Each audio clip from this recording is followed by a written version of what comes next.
बिस्मिल्लाहिर्रहमानिर्रहीम। अस्सलाम वालेकुम एवरीवन, मैं हूं आपका मेज़बान मोहम्मद उसामा खालिद। उम्मीद करता हूं कि आप सब खैरियत से होंगे। कुल्लू शुस्मान एपिसोड नंबर 139 का ट्रेलर नंबर 2 रिलीज़ हो चुका है और हैरानगी वाले सीन इस ट्रेलर में भी दिखाए गए हैं, क्योंकि जहां पे महमद बे और साथ साथ अलाउद्दीन बे पहले ट्रेलर में दिखाए गए थे कि वो साथ मिलकर जहर का तिर्याक ढूंढ रहे हैं, वहीं पे इस एपिसोड में वो लड़ते हुए भी दिखाई दे रहे हैं। तो ट्रेलर को देखेंगे और देखेंगे कि आने वाली किस्त में और क्या क्या होने वाला है और नए ट्रेलर में क्या चीज़ें और क्या बातें की जा रही हैं।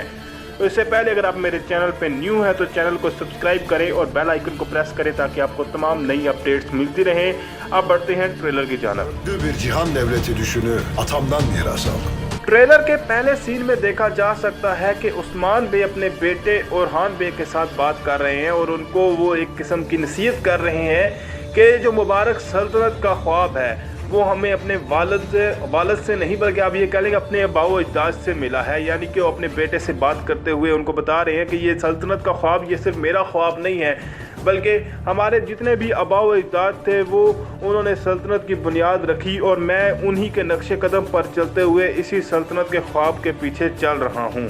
Atamdan da evlatlarıma mirastır. इसके बाद उस्मान बे ये बात कहते हैं कि अब जो है वो इस वालिद से यानी कि उस्मान बे से ये अब मैं अपने बेटों तक ये विरासत के तौर पर छोड़ के जा रहा हूँ, ये सल्तनत का ख्वाब। और असल में भी अगर बात की जाए तो ओरहान बे उस्मान बे की फ़ौज के कमांडर थे, उन्होंने काफ़ी अरसा उस्मान बे की फ़ौज की क़ियादत की थी और मेरे हिसाब से अब सीरीज़ में भी ऐसा वक्त आ गया है कि ओरहान बे को करैक्टर को ज़्यादा इम्पोर्टेंस दी जाए और उनके करैक्टर को अब जो है वो थोड़ा सा एक कमांडर के तौर पर, एक उस्मान बे के कमांडर के तौर पर दिखाया जाए। Düşündür.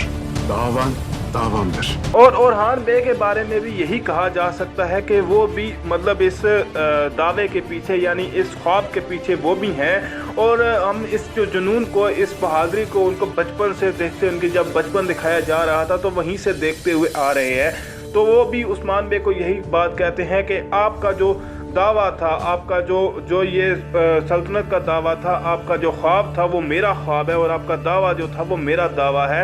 यानी अब मैं इसी दावे को आगे करते हुए कुफार के साथ जंग करता रहूँगा।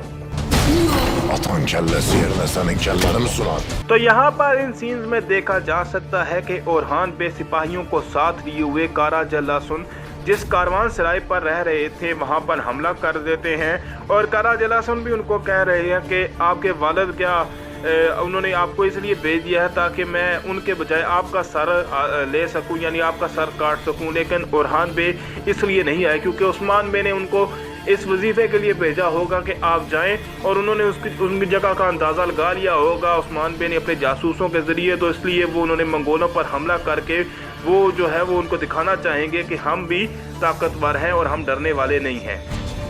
Genç kurdun dışına kan değsin istedi. अब ओरहान बे के सामने कोई बात की जाए और वो खामोश नहीं है, ऐसा तो मुमकिन नहीं, क्योंकि ये बात तो हम ऑलरेडी देख चुके हैं। जब याकूब बे यनी शहर पर दावा बोलने के लिए आए थे तो उन्होंने वहाँ पर याकूब बे को भी हर बात का जवाब दिया था।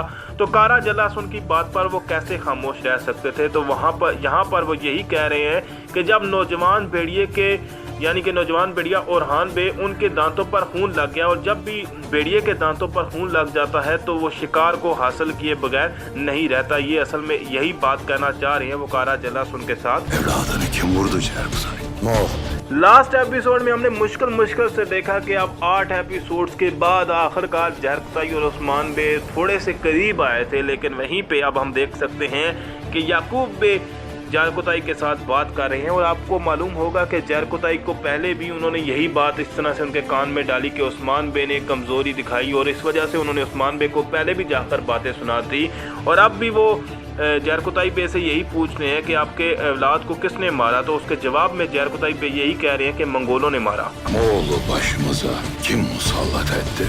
Osman Bey. याकूब बे अभी फ़िलहाल किसी तरह से भी ये नहीं चाहते कि जरकुताई जो है वो उस्मान बे के पास वापस चला जाए, क्योंकि उनको मालूम है कि अगर जरकुताई उस्मान बे के पास जाता है तो उस्मान बे की ताकत में मज़ीद इजाफा होगा और इस वक्त वो उस्मान बे को ज़्यादा से ज़्यादा कमज़ोर रखने की कोशिश करेंगे।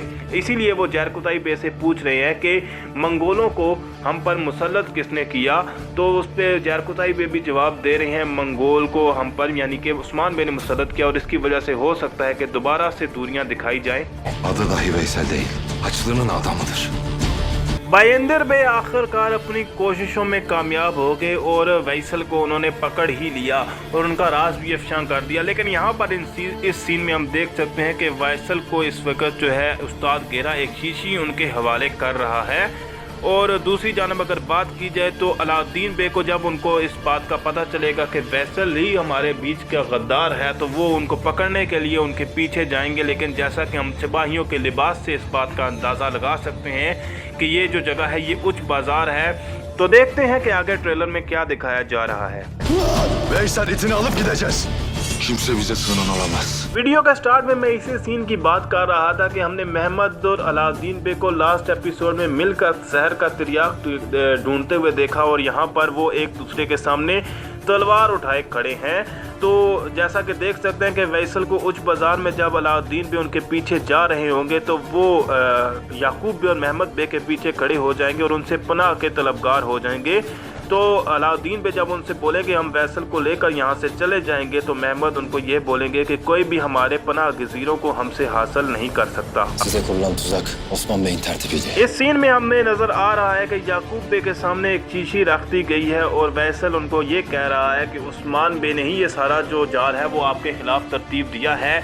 यानी ये जो उच्च बाज़ार में ये जहर की वबा फैली है ये सब उस्मान बे की चाल है। और असल में उस्ताद गेरा और वैसल का मकसद ये है कि तुर्क कभी भी इकट्ठे ना हो, क्योंकि उनको मालूम था कि अगर इनके आपस के इख्तलाफात ख़त्म हो गए तो इन्होंने ज़ाहिरी सी बात है अब दोबारा कुस्तुनतुनिया की जानब इन्होंने चलना शुरू कर देना है। तो इसलिए अगर इनको आपस में मसरूफ़ रखा जाए तो ये जितना हम इनको मसरूफ़ रखेंगे उतना हमारे लिए फ़ायदेमंद है। İhanetin ayyuka çıktı Osman. Gayrı hesap vereceksin. याकूब बे और उस्मान बे में यही फ़र्क है कि याकूब बे को जब भी कोई ख़बर मिलती है तो वो उनको उस पर आंखें बंद कर यकीन कर लेते हैं और उसी के मुताबिक हिकमत अमली अपनाकर उसी पर चलने लग जाते हैं। जबकि उस्मान बे को जब भी कोई ख़बर मिले तो वो पहले उसकी तस्दीक करते हैं, उसके ख़िलाफ़ गवाह ढूंढते हैं, उसके जितनी भी उसके बारे में सबूत ढूंढ सकते हैं ढूंढ के फिर इसके बाद इक़दाम करते हैं। तो यहाँ पर याकूब बे उस्मान बे से ये कह रहे हैं कि आपकी गद्दारी जो है वो सामने आ चुकी है, अब आपको तमाम अपने अमाल का हिसाब देना होगा।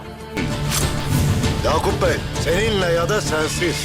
अब वो याकूब बे की मुझे ये नहीं समझ आती कि क्या वो बच्चे हैं जो उनको इतनी सी चीज़ों का भी अंदाज़ा नहीं होता कि उस्मान बे अगर उनको पता था कि ये सारा जाल उन्होंने उस्मान बे नहीं बिछाया है तो आखिर में जो तीर लगता है वो उस्मान बे को क्यों लगा और उस्मान बे जहरीला तीर अपने ऊपर क्यों लगाएंगे जिसका तिर्याक अभी तक मौजूद ही नहीं है। तो इस बात पे मुझे हैरानगी हुई। लेकिन यहाँ पर उस्मान बे ये कह रहे हैं कि याकूब बे आप या आपके बगैर यानी कि उनको जवाबन तौर पर ये कह रहे हैं कि जो भी आप हों या ना हो हम जो है वो अलग सल्तनत बनाने में कामयाब हो जाएंगे। O hür devlet kurulacak. Karşımıza kim çıkarsa ezer geçer. इस सीन में देखा जा सकता है कि याकूब बे और उस्मान बे आपस में आमने सामने है जबकि मंगोलों की लाशें नीचे पड़ी हुई हैं।